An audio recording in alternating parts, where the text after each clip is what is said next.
Very interesting ആയിട്ടുള്ളൊരു ഡിസ്കഷനിൽ ഞാൻ ഇന്ന് രാവിലെ എൻ്റെ സുഹൃത്ത് അബ്ദുറഹ്മാൻ്റെ കൂടെ ഡോക്ടർ ഷബീർ കായംകുളം സ്വദേശിയാണ്.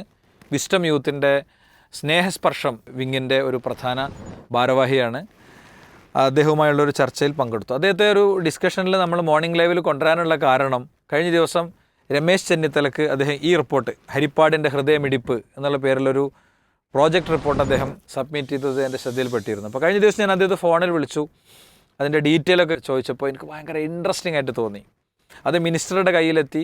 മിനിസ്റ്ററുടെ ഇനീഷ്യേഷനിൽ പുലരേണ്ട ഒരു വലിയ പദ്ധതിയായിട്ട് തോന്നി. അപ്പോൾ അതിന് സ്വാഭാവികമായിട്ടും ഓരോ ചെറിയ സാധ്യതകളെ നമ്മൾ യൂസ് ചെയ്യണമല്ലോ. ആ ചെറിയ സാധ്യതയിലെ എൻ്റെ വളരെ വ്യക്തിപരമായൊരു ഇൻവോൾവ്മെൻ്റാണ് ഈ വീഡിയോ. ഇങ്ങനെ നിങ്ങൾക്കൊക്കെ ഓരോ ഇൻവോൾവ്മെൻറ്റുകൾ ഉണ്ടാകും.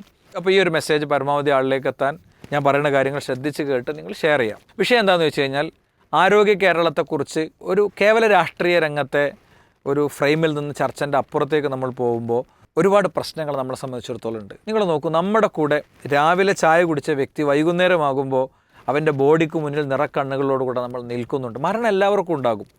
പക്ഷേ മെഡിക്കലി എന്തുകൊണ്ട് എന്നത് ഡിഫൈൻ ചെയ്യപ്പെടാത്ത മരണങ്ങൾ വർദ്ധിക്കുന്നു.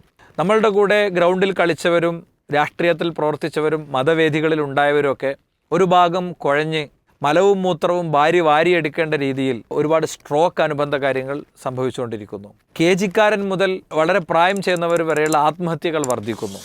അപ്പോൾ കൃത്യമായൊരു റിസർച്ച് ഓറിയൻറ്റഡ് മെഡിക്കൽ പ്രൊസീഡിങ്സ് നമ്മുടെ നാട്ടിലും നമ്മുടെ രാജ്യത്തും അതിന് ഒരു എക്കോസിസ്റ്റം ഇല്ലാത്തൊരു പ്രശ്നം ഒരു ഭാഗത്തുണ്ട്. മറ്റൊരു ഭാഗത്ത് ചികിത്സാ പിഴവുകൾ വലിയ തോതിൽ സംഭവിക്കുന്നു. ചികിത്സാ പിഴവ് വരുമ്പോൾ ഡോക്ടറെയും ഗവൺമെൻറ്റിനെയും സിസ്റ്റത്തെയും പ്രതിക്കൂട്ടിൽ നിർത്തിയാൽ എല്ലാം ആയി എന്നാണ് പലപ്പോഴും നമ്മൾ വിചാരിക്കുന്നത്. ഈ ഡോക്ടേഴ്സിനെ നമ്മൾ എടുത്ത് പഠിച്ചിട്ടുണ്ടോ? ഞാൻ പറഞ്ഞ ഉത്തരവാദിത്തം ഇല്ലാത്തവരും വേറെ കുറേ പേഴ്സണലായിട്ടുള്ള ഡ്യൂട്ടി ഏറ്റെടുത്ത് ഇതിൽ അശ്രദ്ധരാകുന്നവരൊക്കെ ഉണ്ടാകാം. അതിനൊന്നും ഞാൻ നിരാകരിക്കണില്ല.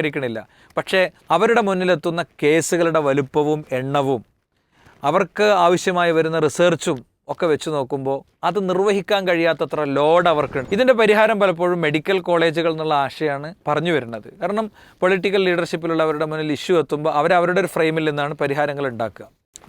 ഇപ്പോൾ ഡോക്ടർ ഷബീർ മുന്നോട്ട് വെച്ച ഈ ഒരു സംഭവം ഇതൊരു വലിയ സംഭവമാണ്. എനിക്കതങ്ങനെ തോന്നുന്നു. ജിപ്മർ മോഡൽ അല്ലെങ്കിൽ PGI ചണ്ഡീഗഡ് മോഡൽ ഒരു സംഭവമാണ് അദ്ദേഹം പറയുന്നത്. എന്താണ്? പുതിയൊരു മെഡിക്കൽ കോളേജ് ഉണ്ടാക്കുമ്പോൾ അവിടെ കുട്ടികളുടെ താമസ സൗകര്യം തൊട്ട് അവരുടെ അക്കാഡമിക്സ് വരെയുള്ള കാര്യങ്ങൾക്ക് വലിയൊരു ഇൻഫ്രാസ്ട്രക്ചർ ഇൻവെസ്റ്റ്മെൻറ്റ് വേണം. എന്നിട്ട് അതൊരു റിസൾട്ടായി അത് സാധാരണക്കാരിലേക്ക് എത്തണമെങ്കിൽ വലിയ ടൈം എടുക്കണം. അങ്ങനത്തെ പ്രൊജക്റ്റുകൾ നടക്കണം. ഇനിയും മെഡിക്കൽ കോളേജ് വരണം. പ്രത്യേകിച്ച് കാസർഗോഡ് കേന്ദ്രീകരിച്ച്, വയനാട് കേന്ദ്രീകരിച്ചൊക്കെ മെഡിക്കൽ കോളേജ് വരണം. തിരുവനന്തപുരം കേന്ദ്രീകരിച്ച് വരണം എന്ന് തിരുവനന്തപുരത്തേക്ക് അഭിപ്രായം ഉണ്ടാവും. അതിലേറെ പ്രിഫറൻസ് കൊടുക്കേണ്ടത് ഈ നിലക്കാണെന്നാണ് ഈ നാട്ടിൽ ജീവിക്കുന്ന ഒരു വ്യക്തി എന്നുള്ള നിലക്ക് നമുക്ക് അഭിപ്രായം പറയാനുള്ളത്. ഇവിടെ മുന്നോട്ട് വെക്കുന്നത് എന്താണെന്ന് വെച്ച് കഴിഞ്ഞാൽ PG കോഴ്സുകൾക്കും അതേപോലെ MD പോലെയുള്ള ഡിപ്ലോമ കോഴ്സുകൾക്കൊക്കെയാണ് ഈ ഒരു പ്രൊജക്റ്റ് കാര്യമായി പ്രപ്പോസ് ചെയ്യുന്നത്. അപ്പോൾ അവിടെ നമുക്ക് നല്ല സമർത്ഥരായ ആളുകൾ 24 hours രോഗികളെ ചികിത്സിക്കാൻ കിട്ടും. ഇവർക്ക് നല്ല റിസർച്ചുകൾ നടത്താം.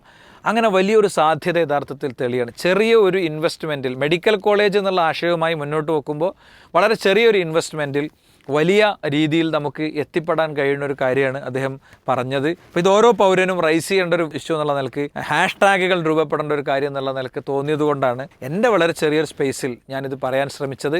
ആദരണീയനായ രമേശ് ചെന്നിത്തലയായിട്ട് അദ്ദേഹത്തിൻ്റെ കൂടിയിരുത്തുണ്ട് എന്ന് അദ്ദേഹം ആ ഒരു ഇൻ്റർവ്യൂവിൽ പറഞ്ഞു. ഞങ്ങൾ തമ്മിലുള്ള ഡിസ്കഷൻ യൂട്യൂബിൽ അപ്ലോഡ് ചെയ്തിട്ടുണ്ട്. നിങ്ങളതൊന്ന് കാണാൻ ശ്രദ്ധിക്കുക. പദ്ധതി കൂടുതൽ വിശദമായി മനസ്സിലാക്കുക. Thank you.